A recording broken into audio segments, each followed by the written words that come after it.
Maisha ya mwanadamu kuna kipindi cha kudharauliwa, na kama wewe hujapitia hiyo kipindi, basi umuombe Mungu akupitishe ndani ya hicho kipindi. Maana katika maisha ya mwanadamu, kwa kizungu tunasema for there is time for people to despise you. Yaani kuna kipindi katika maisha ya mwanadamu, yaani lazima kikuje. Hiyo kipindi ni lazima ikuje, kipindi cha mwanadamu kudharauliwa. Walimdharau Yesu, wakamuuliza, je, mamlaka na nguvu unazohubiri nazo umetoa wapi? Wakasema, je, huyu si amezaliwa hapa kwetu? Wazazi wake tunawajua, ndugu zake tunawajua, kwa hivyo ametoa wapi hizi nguvu anazohubiri nazo? Biblia inasema kwa hivyo wakamudharau. Yesu Kristo alipofika katika kile kipindi chake ambapo alikuwa anaelekezwa msalabani, maandiko yanasema kwamba walimtandika makofi, wakamtemea mate, wakamfunga macho, wakimpiga, alafu kichwa wanamuuliza, tabiri, ni nani aliyekupiga? Alikuwa katika kipindi chake cha kudharauliwa, naye huyu ni mwana wa Mungu. Yesu mwenyewe akasema, je, kama haya yanafanyika kwa mti mbichi, itakuwaje kwa mti uliokauka? Kwa maneno haya Yesu aliashiria kwamba kuna kipindi cha kudharauliwa lazima mwanadamu aweze kukipitia. Ndiposa nikasema ni vizuri tuishi kwa heshima. Ni vizuri mtu aishi na heshima na mwenziwe. Hata kama ni mtoto mdogo, mheshimu. Hata kama ni mzee, mheshimu.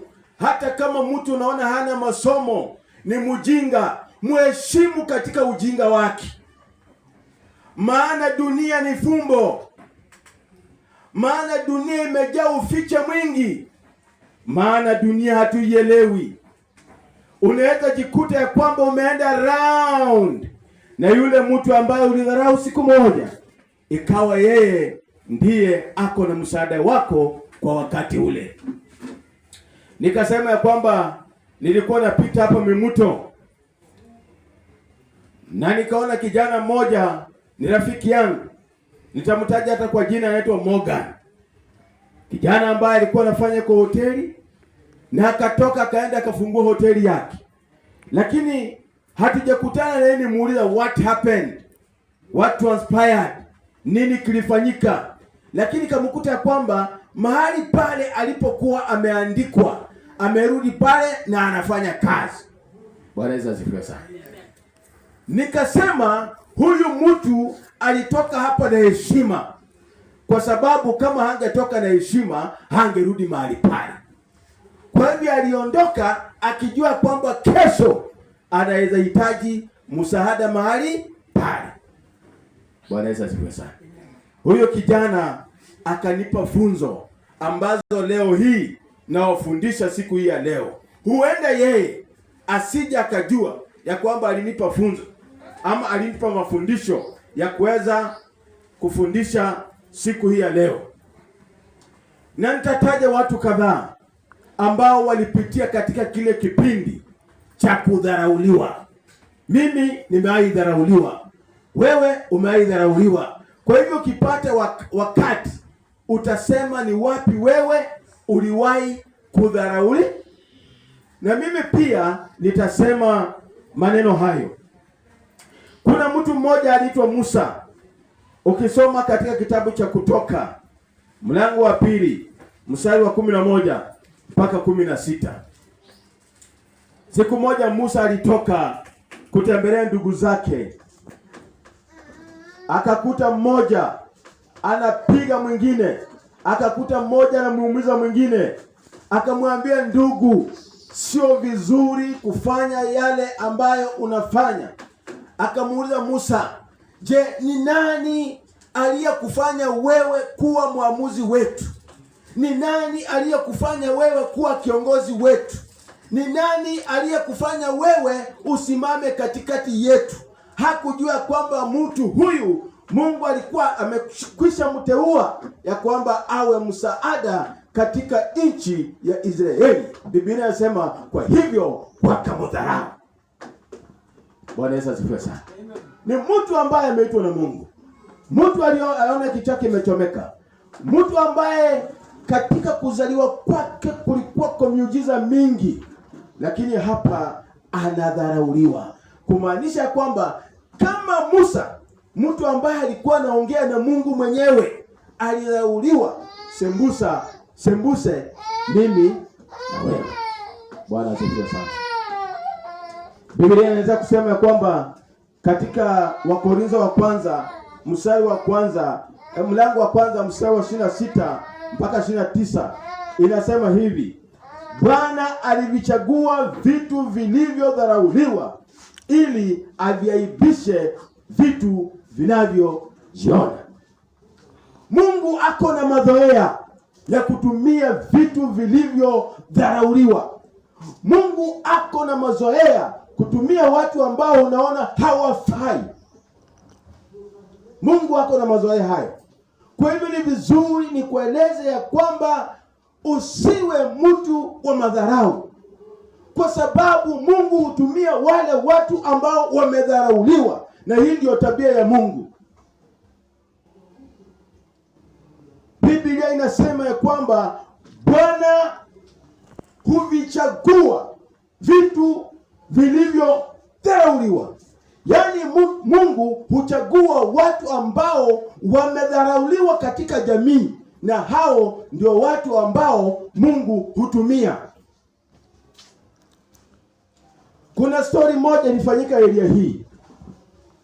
Mtu mmoja akaona vitu za jirani yake zinabebwa, so akachukua simu kupigia yule mtu. Yule mtu kuangalia mtu ambaye anampigia ni yule mtu ambaye alikuwa amemdharau. Kwa hivyo ile simu hakuchukua, na akapiga mara kadhaa, lakini hakuchukua, na muda ukawa unayoyoma.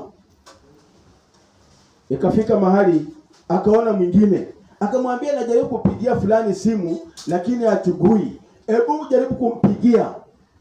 Ule jamaa akachukua simu akaweka volume, yaani ile ya kila mtu kusikia. Akamuuliza, fulani anakupigia simu, kwa nini uchukui? Akamuuliza anataka nini? Akamwambia, ndio huyo hapa, akueleze yale ambayo anasema. Akampa simu, akamwambia, nilikuwa nataka kuambia kwa nyumba yako vitu zako zimebebwa. Ni yale maneno ambayo angeweza kuyazuia, lakini kwa sababu ya madharau, kwa sababu alimdharau yule ambaye alikuwa anampigia simu, hakuweza kuchukua, lakini yeye ndio alikuwa na msaada wake. Mungu ako na mazoea ya kutumia watu waliodharauliwa. Kwa hivyo usimdharau mtu. Huyo mtu anaweza kuwa na msaada wako wa kesho. Huyu unayedharau leo anaweza tumiwa na Mungu kesho kukuinua wewe.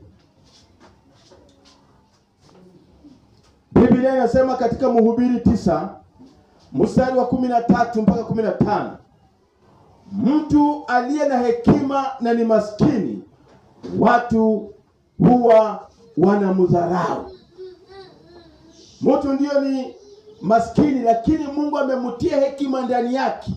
Kwa hivyo wewe huwa unaangalia umaskini wake, huangalii kile kitu ambacho Mungu amekitia ndani yake. Bwana Yesu asifiwe sana. Nataka niseme ya kwamba Mungu ako na mazoea ya kutumia vitu ambazo zimetupwa. Nataka nitumie mfano moja. Niseme ya kwamba duster ni kitu ambacho hakikubaliwi mbele ya wageni. Hata mgeni akija na mtoto alete duster, awache kwa mlango, mama atamtandika kofi ili atoe duster mbele ya wageni. Lakini ajabu ni kwamba kama mtoto kakisusu, duster huwa inatafutwa na inakuja na heshima kubwa. Mungu ako na mazoea ya kutumia vitu vilivyodharauliwa, vitu vilivyotupwa, vitu ambavyo vinaonekana si vya msaada kwa sasa.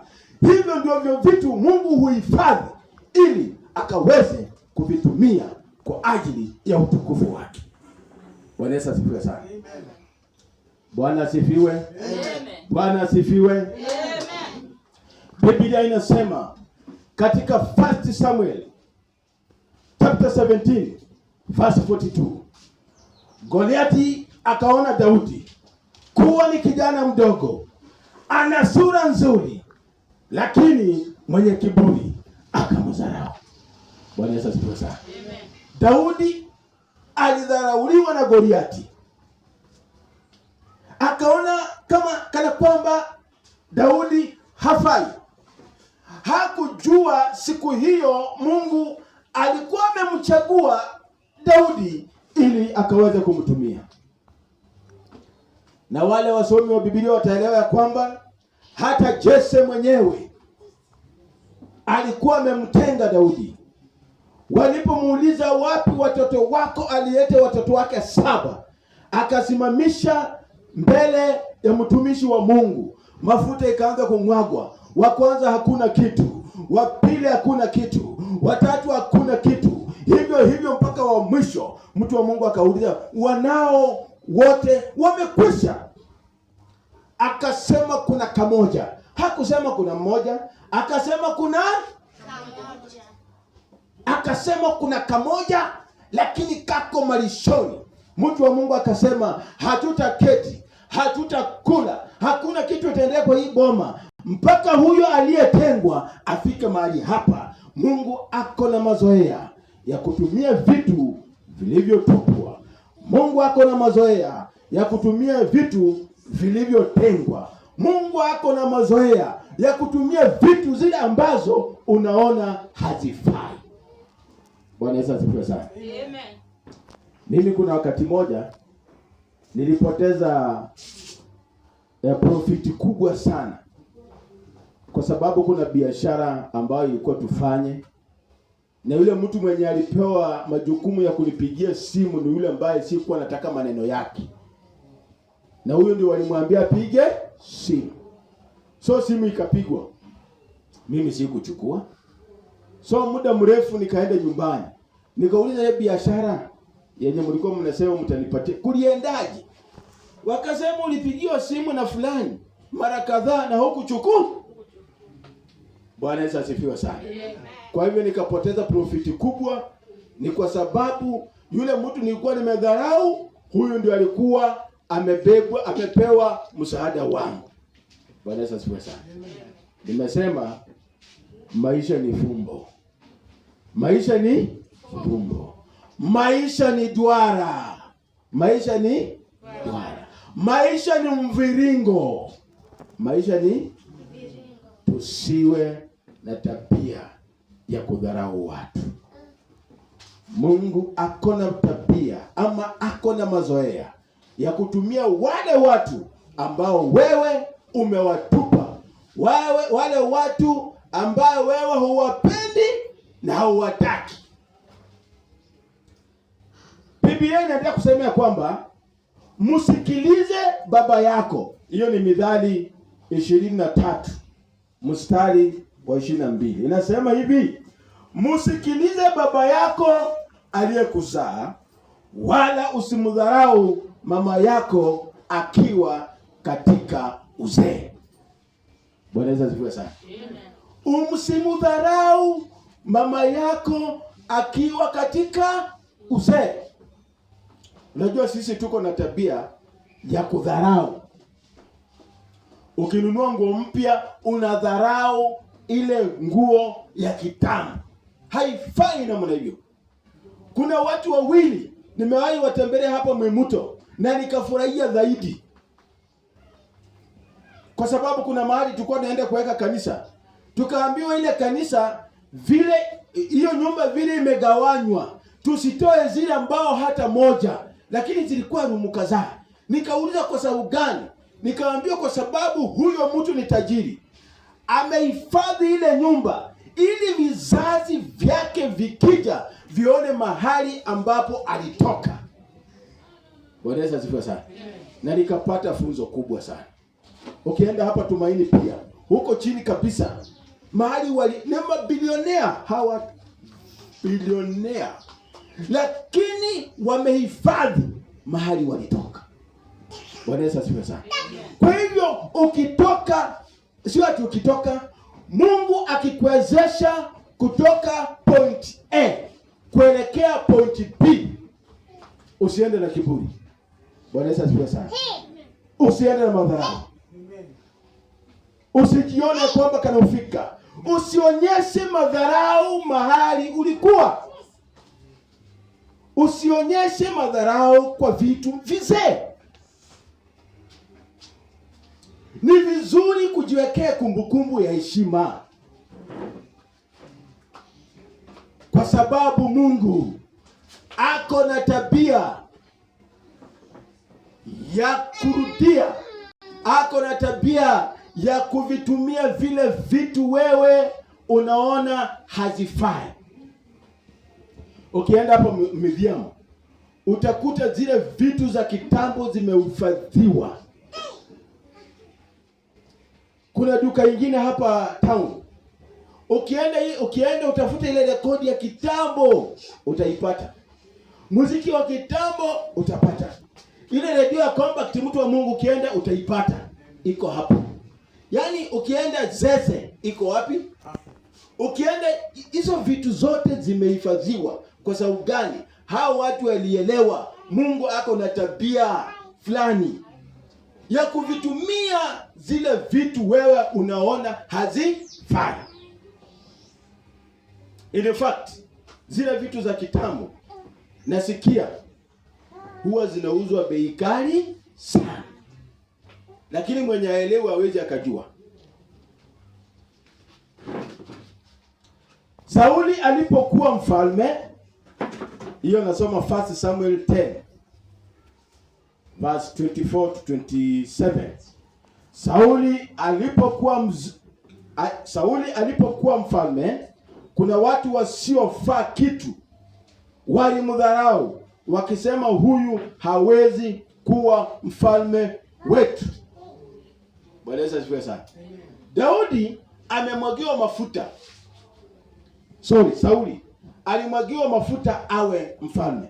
Lakini kuna watu waliomdharau wakasema huyu hawezi kuwa mfalme wetu. Baada ya Saul kuwa mfalme, inasemekana hao watu walitafutwa. Wakaambiwa warudie ile maneno walikuwa wanasema.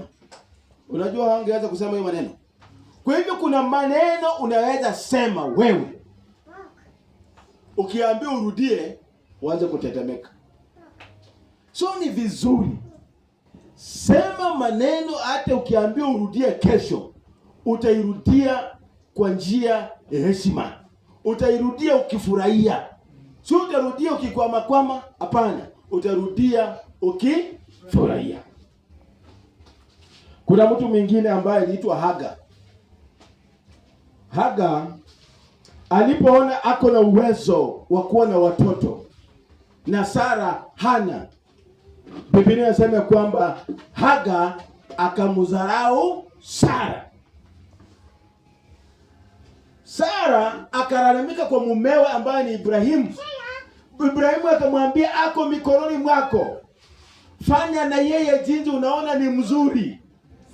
Kwa hivyo Sara akamfrustrate sana Haga akatoroka. Alipokuwa anatoroka akakutana malaika. Akamuuliza, unaenda wapi? Akamwambia, ninatoroka kwa bwana wangu. Akamwambia, rudi na uende umheshimu huyo. Bwana Yesu asifiwe sana.